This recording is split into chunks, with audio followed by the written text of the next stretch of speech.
Hola, bienvenidos. Hoy os traigo un cuento de Hans Christian Andersen. No es un cuento para niños. Su título, La sombra. Comenzamos la lectura. En los países cálidos, allí sí que calienta el sol, la gente llega a parecer de caoba, tanto que en los más tórridos se convierten en negros. Pues allí, a uno de esos países cálidos es donde fue un joven e inteligente sabio de los países nórdicos. Pensó que podría vagabundear como en su país, pero se equivocaba. Él y toda la gente sensata debían quedarse puertas adentro durante el día, porque el sol no dejaba hacer otra cosa. Era inmenso el calor que hacía. La calle donde estaba la vivienda en la que vivía este hombre estaba construida de altas casas y además de tal forma que el sol no se movía de ahí hasta la noche, que era precisamente cuando empezaba la vida. Esto le pareció a este hombre que era insoportable y le afectó. Empezó a adelgazar y su sombra también. Menguó tanto que se hizo más pequeña que en su país. El sol la debilitaba. Era digno de verse. En cuanto entraba luz en el cuarto, la sombra se estiraba por toda la pared, hasta el techo. Tenía que hacerlo para recuperar la fuerza. Entonces el sabio salía al balcón para respirar aire puro, que era para él como volver a vivir. En todos los balcones de la calle, y en los países cálidos todos los huecos tienen balcones, había gente asomada, porque también tienen que respirar, por muy acostumbrado que se esté a ese calor o por ser de caoba. Había gran animación arriba y abajo, zapateros, sastres, todo el mundo comenzaba la vida precisamente cuando se ocultaba el sol. En la casa de enfrente de donde vivía el sabio, sin embargo, estaba en silencio, en completo silencio. Y sin embargo alguien vivía allí, porque había flores en el balcón y crecían, luego las estaban regando. La puerta del balcón aparecía también siempre entreabierta por la tarde, pero el interior se encontraba en sombras, por lo menos la habitación delantera. Y desde dentro llegaba una música. Le pareció a este sabio extranjero que era como si alguien quisiera acabar una melodía y no pudiera hacerlo. Es como si tratase alguien de ensayar una pieza y no puede dominarla. Una noche el extranjero despertó sobresaltado. Él dormía siempre con la puerta del balcón abierta. La cortina se levantó con el viento y le pareció que venía una luz fantástica del balcón de enfrente. Todas las flores resplandecían como llamas de colores muy espléndidos y en medio de las flores había una figura esbelta y atractiva, una doncella, que parecía también resplandecer. Se despertó del todo, de un salto, se puso en el suelo y muy despacio se acercó a la cortina. Pero cuando lo hizo, la doncella había desaparecido. El resplandor se había apagado y las flores no brillaban, aunque seguían siendo tan bonitas como siempre. La puerta estaba entornada y de las profundidades de las sombras venía una música tan suave y tan encantadora que inspiraba los más dulces sentimientos. Era, sin embargo, como cosa de magia. ¿Quién vivía allí? ¿Dónde estaba la verdadera entrada? Porque todo el piso de abajo era una tienda tras otra y no era posible que la gente pasara entre ellas. Una noche, el extranjero estaba sentado en su balcón, con una luz encendida a espaldas suyas. Naturalmente, la sombra quedaba justo delante de él, en la pared de enfrente. Sí, allí estaba. La sombra estaba entre las flores del balcón. Y cuando el extranjero se movía, también se movía la sombra, porque así es como hacen las sombras. Vaya, parece como si mi sombra fuese el único ser vivo que viviera ahí enfrente. Con qué delicadeza se sientan las flores. La puerta está entreabierta. Ay, si la sombra fuese tan lista de pasar adentro y luego venir a contarme lo que ha visto. Venga, sombra, haz algo útil. Venga, vamos, entra. Se reía ahora el sabio y los gestos que hizo con la cabeza también los hacía la sombra. Venga, pero no te pierdas. Y diciendo esto, el extranjero se levantó y su sombra allá en el balcón también se levantó. Este hombre se volvió y la sombra también se volvió. Y ya se retiraba. Así es que se fue hacia atrás y corrió la cortina. Si alguien hubiera estado mirando precisamente en ese momento vería claramente que la sombra se colaba por la puerta entornada de la casa de enfrente, justo en el momento en que este joven sabio corría la cortina tras de sí. Él no se dio cuenta. A la mañana siguiente salió el sabio a tomar café y a leer los periódicos. ¿Qué pasa? Me he quedado sin sombra. Luego anoche me hizo caso y se marchó de verdad. No ha vuelto. Vaya hombre, qué fastidio. Eso le enfadó, pero no tanto porque se hubiera ido la sombra, sino porque sabía de la existencia de una historia de un hombre sin sombra, allá en su país. Y claro, si él volvía y contaba esa historia, dirían que la había copiado. No estaba muy a gusto. Sin embargo, una idea le rondaba la cabeza. La sombra habría entrado en la casa. Por la noche salió de nuevo al balcón. Había colocado la luz detrás de sí, en la debida posición, porque sabía que la sombra siempre gusta de tener por pantalla a su dueño. Pero no pudo traerla. No estaba allí. Se movió, se encogió, se estiró, pero la sombra no aparecía. Nada, no aparecía. Aquello era un fastidio. En los países cálidos siempre había una sombra, porque el sol estaba siempre allá arriba hasta la noche. Pronto se dio cuenta de que poco a poco le iba creciendo una sombra. Cuando salía el sol la veía. Estaba pequeña al principio, pero a las 3 semanas ya tenía una sombra de considerables dimensiones. Y cuando regresó a su patria, allá en los países nórdicos, creció más y más durante el viaje, hasta que al final era tan larga y tan grande que la mitad hubiera bastado. De esta forma, regresó el sabio a su casa y escribió libros sobre cuánto era de verdadero en el mundo, lo bello y lo bueno. Y pasaron días, y pasaron años, muchos años. Una noche estaba el sabio sentado cuando llamaron a la puerta. «Adelante, está abierta». Pero no entró nadie. Así es que se levantó, fue a abrir y vio ante él a un hombre extremadamente delgado. Era extraño, pero por lo demás el hombre iba espléndidamente vestido, debía ser una persona muy distinguida. ¿Con quién tengo el honor de hablar? Ah, ya pensé que no me reconocería. Me he hecho tan corpóreo que hasta tengo carne y ropa. Seguro que nunca había pensado usted en verme así. No reconoce usted a su vieja sombra. No creía que volviera, ¿verdad? Me ha ido espléndidamente. He sido en todos los sentidos muy afortunado. Y repiqueteó un manojo de preciosos dijes que colgaban de su reloj y pasó la mano por la gruesa cadena de oro que llevaba al cuello y le vieron en todos los dedos que refulgían anillos como diamantes, todos auténticos. Pues no puedo hacerme la idea de lo que significa esto.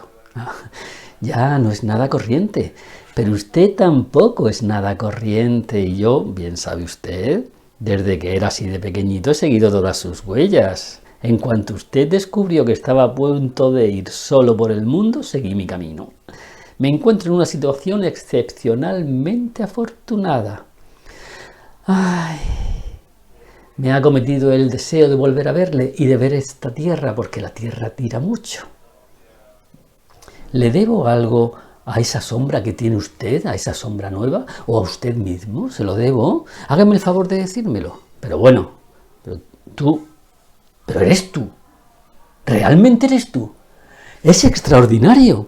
Nunca habría creído que la vieja sombra de uno mismo podría regresar como una persona. Dígame cuánto le debo, porque no me gustaría deberle nada.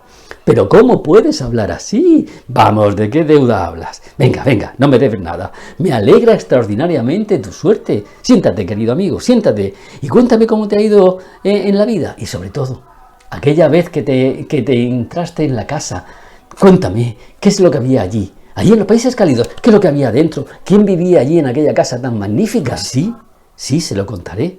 Pero antes me tiene usted que prometer que no ha de decirle nadie en la ciudad, caso de que nos encontremos con alguien conocido, que yo soy su sombra, mejor dicho, que yo he sido su sombra. Pienso casarme y puedo de sobra mantener una familia. Bah, estate tranquilo, no le diré a nadie quién eres en realidad. Esta es mi mano, palabra de hombre, palabra de sombra. Era por otra parte de veras notable lo humana que se había vuelto la sombra. Vestía el más riguroso negro y el paño más selecto. Botas de charol y sombrero que podría cerrarse un ala por un lado, un ala por el otro. Ya lo creo, la sombra iba extraordinariamente bien vestida y era precisamente esto lo que la hacía tan humana. Ahora voy a contarle, y en ese momento que hablaba, la sombra puso sus botas de charol lo más fuerte que pudo sobre el brazo de la nueva sombra del sabio, que yacía a sus pies como un perro. Y esto lo hizo bien por orgullo, bien con la intención de que se quedase pegada. Y la sombra del suelo permaneció quieta y en silencio, resuelta a no perder detalle. Deseaba sobre todo enterarse de cómo puede uno manumitirse y llegar a convertirse en su propio señor. ¿Sabe usted quién vivía en la casa de enfrente? La más bella de todas, la poesía. Estuve allí 3 semanas y su efecto ha sido como si hubiera vivido con ella 3000 años. Lo digo y es cierto. Lo he visto y lo sé todo. La poesía, claro, si vive con frecuencia en las grandes ciudades, en soledad, la poesía. Ay, yo la vi solo un instante, pero el sueño pesaba mis ojos. Ay, cuenta, estabas en el balcón, entraste por la puerta y después me encontré en la antesala. Lo que usted siempre veía era la antesala, no había luz alguna, solo una especie de crepúsculo. Luego, al fondo, salas y salones contiguos. Y esas estaban tan iluminados que la luz me hubiera matado de haber ido directamente hacia la doncella. Pero fui prudente y tomé tiempo, como debe hacerse. ¿Y entonces qué viste? Dime, cuenta, ¿qué viste?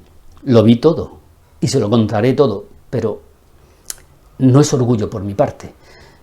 Pero como ser libre que soy y los conocimientos que tengo, para no hablar de mi buena posición y mis expectativas, yo desearía que usted me llamase de usted. Dispense usted, lo dijo el sabio con alguna sorpresa. Son los viejos hábitos los que más cuesta abandonar. Tiene usted toda la razón, y lo tendré presente. Pero cuénteme, por favor, cuénteme lo que vio. ¿Qué aspecto tenían los cuartos? ¿Eran como el frescobosque? ¿Eran como un templo? ¿Eran los cuartos como el cielo estrellado cuando se está en las altas montañas? Todo estaba allí. No entré hasta el final, me quedé en el cuarto delantero a media luz, pero era un puesto excelente. Lo vi todo y lo supe todo. He estado en la corte de la poesía, en la antesala de la poesía. Sí, pero ¿qué es lo que vio? Estaban en el gran salón los dioses de la antigüedad, luchaban allí los viejos héroes. Le digo que estuve allí y debe comprender que vi todo lo que había que ver. Si usted hubiera estado allí no se habría convertido en ser humano, pero yo sí. Y además aprendí a conocer lo íntimo de mi naturaleza, lo congénito, el parentesco que tengo con la poesía. Cuando estaba con usted no pensaba en ello, pero siempre sabe usted, al salir y al ponerse el sol me hacía extrañamente largo. Y a la luz de la luna me recortaba casi con mayor precisión que usted. No entendía entonces mi naturaleza, pero allí, en la antesala, se me reveló. Me volví ser humano. Y al salir había completado mi madurez, pero usted ya no estaba allí en los países cálidos. De pronto me miré y me avergoncé como iba. Necesitaba botas, trajes, en fin, todo ese barniz que lo hace a uno humano. Alguien que pueda ser humano debe ser reconocido como humano. Entonces me refugié bajo las faldas de una floristera. Ella no sabía que yo estaba allí. Dejé que llegara la noche. Y cuando salí corrí por la calle a la luz de la luna. Me estiré sobre la pared. Corrí arriba y abajo. Curioseé por las ventanas altas, en las buhardillas, en el salón. Miré donde nadie puede mirar y vi lo que otro nunca ve, lo que nadie debe ver. Si bien se considera, este es un cochino mundo. No querría ser hombre si no fuese porque está bien visto serlo. Vi las cosas más inimaginables en mujeres y hombres, incluso en niños, inocentes niños. Y vi lo que ningún hombre quiere dejar de ver, lo que cualquier hombre da su vida por conocer. Vi y supe lo que es la maldad en el ser humano. Si lo hubiera publicado en el periódico, madre mía, ¿Cuánta gente lo hubiera leído? Pero no. Yo escribía sobre eso, sobre la maldad. Lo escribía directamente a la persona en cuestión. Y entonces se producía el pánico, y eso ocurría en todas las ciudades donde yo iba. Llegaron a tenerme terror y grandísima consideración. Los profesores me nombraban profesor, los sastres me hacían trajes nuevos, el tesorero del reino acuñaba monedas para mí, y las mujeres me miraban y decían que era muy bello, que era muy guapo. Sí, así fue mi vida y así llegué a ser el hombre que soy. Y ahora me despido, me voy. Vivo en la Acera del Sol y siempre estoy en casa cuando llueve. Volveré a hacerle otra visita. Adiós. Y la sombra se fue. Pasó el tiempo y la sombra volvió. ¿Cómo le va? Ay, escribo acerca de lo verdadero, lo bueno y lo bello, pero nadie se interesa ya hoy por mi obra. Estoy desesperado porque son cosas a las que concedo grandísima importancia y sin embargo no leen lo que yo escribo. Pues a mí no me ocurre igual, le dijo la sombra. Yo mientras engordando, que es lo que hemos de procurar. Usted no entiende el mundo y terminará por enfermar. Tiene que viajar. Me gustaría llevar un compañero. Yo me voy a ir de viaje. ¿Quiere usted venir conmigo? ¿Quiere usted ser mi sombra? Será para mí un gran placer llevarle. Yo le pago el viaje. ¡Bah, qué disparate! Según cómo se mire. El viajar le sentará de maravilla si consiente usted ser mi sombra. Todo correrá de mi cuenta. Bueno, esto ya es el colmo. Pero así va el mundo, es como funciona, y así seguirá. No, ni mucho menos. Y la sombra se marchó. Las cosas no le iban nada bien al sabio. La pena y la preocupación seguían haciendo presa en él. Y sus opiniones sobre lo verdadero, lo bueno y lo bello interesaban tanto al público como las rocas a una vaca. Hasta que al final cayó enfermo de consideración. La sombra volvió. Parece usted totalmente una sombra. Lo que debe hacer es tomar las aguas. No hay nada igual. Le llevaré conmigo, por aquello de nuestra vieja amistad. Yo pago el viaje y usted se encarga de llevar un diario. Con eso me resultará más entretenido el camino, más divertido. Iremos a un balneario. Mi barba no crece como debiera y eso es una enfermedad. Una barba es algo muy importante, indispensable. Sea razonable y acepte la invitación. Viajaremos como amigos, por supuesto. Y así viajaron. La sombra hacía de señor y el señor hacía de sombra. Fueron juntos, en coche, a caballo, a pie, al lado, uno al otro. Uno delante y otro detrás, siempre según la posición del sol. La sombra sabía ponerse siempre en su lugar, mientras que el sabio se dejaba llevar, no prestaba atención a estos detalles. Puesto que nos hemos convertido en compañeros de viaje y además hemos crecido juntos desde la infancia, ¿por qué no nos tuteamos? Sería más íntimo. En eso que dice hay mucha franqueza y muy buena intención, por lo que seré igualmente bien intencionado y franco. Usted, como sabio que es, sabe sin duda lo especial que es la naturaleza humana. Hay quien no aguanta el roce del papel sobre la piel o al pasar un clavo sobre una pizarra. No lo aguanta. Pues lo mismo siento yo cuando le oigo tutearme. Es como si me empujasen de nuevo a mi primer empleo con usted. No puedo. No se trata de orgullo, sino como usted se puede dar cuenta de una sensación. Pero ya que no puedo permitirle que me trate de tú, con mucho gusto yo te tutearé. Eso como fórmula de compromiso. En la sombra tuteó a su viejo señor. ¡Qué absurdo!, pensaba el sabio, que yo le hable de usted y él me tutee. Pero no tuvo más remedio que aguantarlo. Por fin llegaron al balneario. Había muchos extranjeros ahí alojados y entre ellos había una princesa que padecía una enfermedad que a ella le parecía muy grave, que es tener la vista agudísima.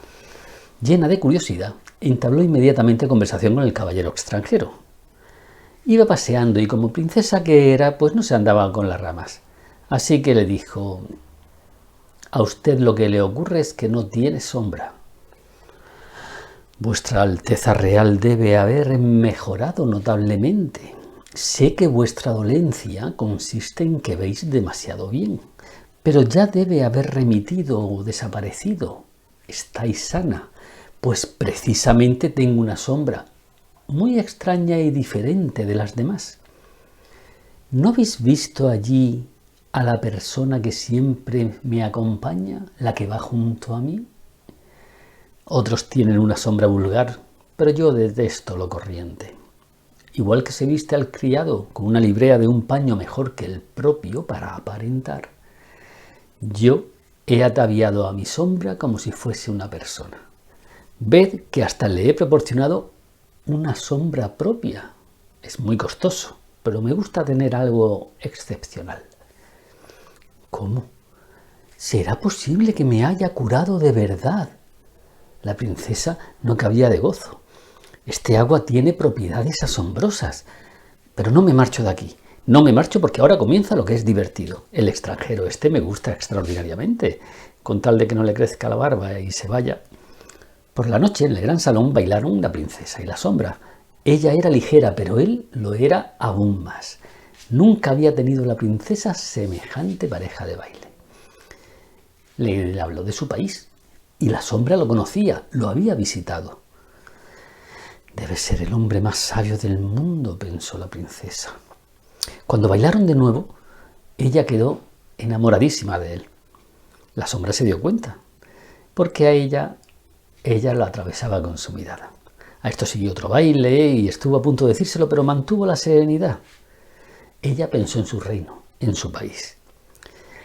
Es un sabio, lo cual es cosa buena, y baila espléndidamente, lo cual es maravilloso, pero me pregunto si tendrá conocimientos profundos. Eso también es muy importante y he de examinarle y comprobarlo. Y entonces comenzó poco a poco a hacerle unas preguntas cada vez más difíciles, incluso que ella no podría contestar. A una de ellas, la sombra quedó con la cara así como muy seria y ella le dijo: «No sabe usted la respuesta, ¿verdad? No la sabe». «Eso lo aprendí en párvulos. Creo que hasta mi sombra, allí, ¿la ve? La que está junto a la puerta, lo sabe, ¿no? Pues creo que ella también lo sabría». «Su sombra. Sería en verdad extraordinario». «Bueno, no digo que lo sepa, pero me ha seguido desde el principio de mi vida, así es que yo creo que puede saberlo. Pero vuestra Alteza Real permitirá que le advierta que pone tanto empeño en hacerse pasar por persona que para tenerle de buen humor, por favor, trátele como si de una persona normal se tratara». «Me complacerá hacerlo», dijo la princesa, y se acercó al sabio que estaba junto a la puerta y habló con él del sol, de la luna, de unos, de otros, y él le contestó a todo con acierto y con cordura. «¿Cómo será este hombre cuando tiene una sombra tan sabia? Será una auténtica bendición para mi pueblo y mi reino. Sí, lo elijo como esposo». Y ambos estuvieron de acuerdo, la princesa y la sombra, pero nadie debía de saberlo antes de que ella regresara a su país. Nadie. No debe saberlo nadie, ni siquiera mi sombra, Alteza. Tenía particulares razones para hablar así la sombra. Tras esto fueron al país, y entonces la sombra habló con el sabio. «Escucha, amigo mío, he llegado a ser cuán afortunado y poderoso puede ser un hombre. Ahora haré algo extraordinario por ti. Vivirás siempre conmigo en palacio, irás conmigo en mi carroza real y tendrás 100.000 escudos al año de dote. Pero permitirás que todos te llamen sombra, y una vez al año, cuando salga al balcón a saludar al pueblo, tendrás que tenderte a mis pies, como ha de hacerlo una sombra. Has de saber que me caso con la princesa, y la boda será esta misma noche». A lo que el sabio empezó a enfurecerse y contestó que no. «No, es monstruoso, eso no lo haré, vas a engañarla y vas a engañar a un pueblo entero. No, iré diciendo que yo soy el hombre y tú eres la sombra, que eres solo un disfraz. Nadie lo creerá, sea razonable o llamo a la guardia. Pues iré a ver a la princesa, no te dejaré». «Estás temblando», le dijo la princesa cuando la sombra regresó. «¿Ha ocurrido algo? ¿No irás a ponerte enfermo, que nuestra boda es esta noche?» «Pues es que me ha ocurrido la cosa más terrible que puede ocurrir. Imagínate, claro que una pobre cabeza de sombra como esa es incapaz de resistir mucho. Imagínate, mi sombra se ha vuelto loca. cree que es persona, cree que ella es el hombre y yo soy la sombra. Y lo sigue razonando de esa manera. ¿Qué puedo hacer? ¡Qué horror! ¡Qué horror!, dijo la princesa. Hay que encerrarlo. No, no, ya está encerrado. Entonces no podemos dejarlo salir nunca más. Ya, pero me temo que él no recuperará nunca la razón. Hay que cortar esto de raíz. Pobre sombra, qué desdicha para él. La princesa estaba verdaderamente traumatizada con eso. Sería una verdadera obra de caridad liberarlo de esa mezquina vida que lleva, creyéndose persona. Va a volverse loco. Hay que liberarlo, hay que quitarle la vida y hay que hacerlo con toda discreción. Resulta cruel, le dijo la sombra, porque era un buen sirviente y hasta ahora, toda mi vida hasta ahora ha estado conmigo. Pero es cierto, hay que cortar de raíz. ¡Ay, qué nobles sentimientos tienes! ¡Qué buen esposo serás! Por la noche toda la ciudad estaba iluminada. Los cañones lanzaban salvas en honor de los príncipes de la boda real. Fue una boda magnífica. Pero el sabio no se enteró de nada, porque le habían quitado la vida.